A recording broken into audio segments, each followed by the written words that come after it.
एक बच्चा मेरे पास आया, मैं क्लास ले रहा था। बोला सर ये बता दीजिए जीवन में सत्य क्या है। बड़ा परेशान लग रहा था। मैंने पूछा सत्य किस हिसाब से जानना चाहते हो? बोला किस हिसाब से? मैंने कहा हाँ, जीवन के ज्ञान के आधार पर या जीविका के ज्ञान के आधार पर? तो बोला सर मतलब? मैंने कहा दोनों अलग अलग बातें हैं। बोला सर समझा दीजिए। मैंने कहा समझिए। पहले मैंने कहा जीविका के आधार पर समझ लो। जीविका के आधार पर सत्य यह है कि आपकी सरकारी नौकरी।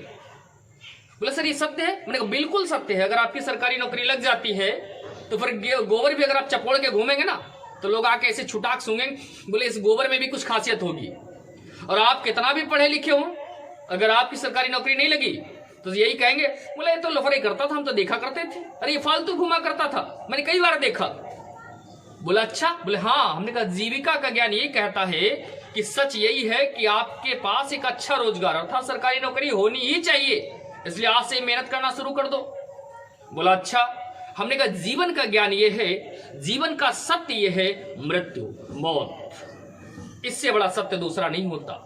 बोला सर कैसे? मैंने कहा सुनाता हूं, एक किस्सा आपको बताता हूं। बोला सर सुनाइए। मैंने कहा एक बार यमराज जी जो है, अच्छा ये जो कहानी मैं सुनाने जा रहा हूं ये पूर्णतः फर्जी है, लेकिन इसका जो नॉलेज है, जो ज्ञान है, जो तथ्य है वो 100% सत्य है। सुने ध्यान से। तो एक बार यमराज जा रहे थे एक राजा से मिलने, तो राजा से मिलने गए तो उनके जो झरोखे पर 2 कबूतर बैठे थे। तो इधर से यमराज गए तो एक कबूतर को देख के मुस्कुराए और अंदर चले गए। अब उस कबूतर ने दूसरे कबूतर से कहा भैया ये यमराज हमको देख के मुस्कुराए क्यों थे?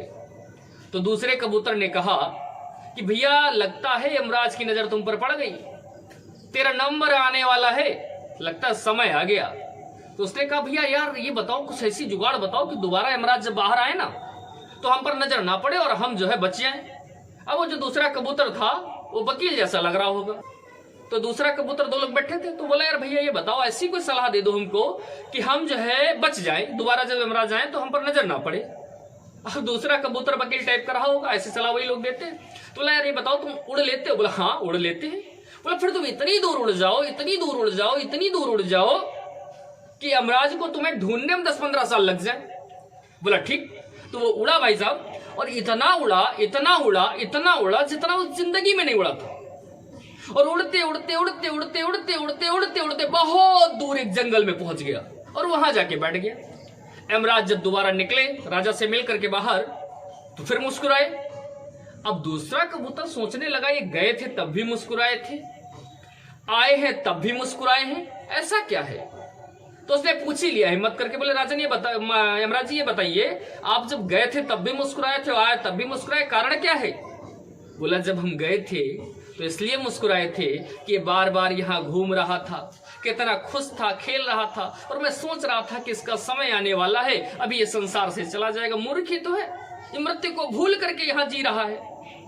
बोला अच्छा फिर दोबारा क्यों मुस्कुराए? बोला दोबारा इसलिए मुस्कुराए कि हमें पता था कि ये इसकी मृत्यु यहाँ नहीं जंगल में है, और हम सोच रहे थे इसको वहां तक ले जाना पड़ेगा, लेकिन जब हम आए वो अपनी मृत्यु के पास अपने आप ही पहुंच गया।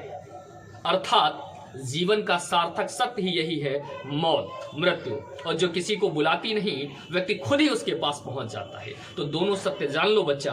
अगर जीविका का सत्य जानना है तो नौकरी पालो, और जीवन का सत्य है कभी अहंकार मत करो, क्योंकि दुनिया में अगर कुछ सत्य है वो है मौत।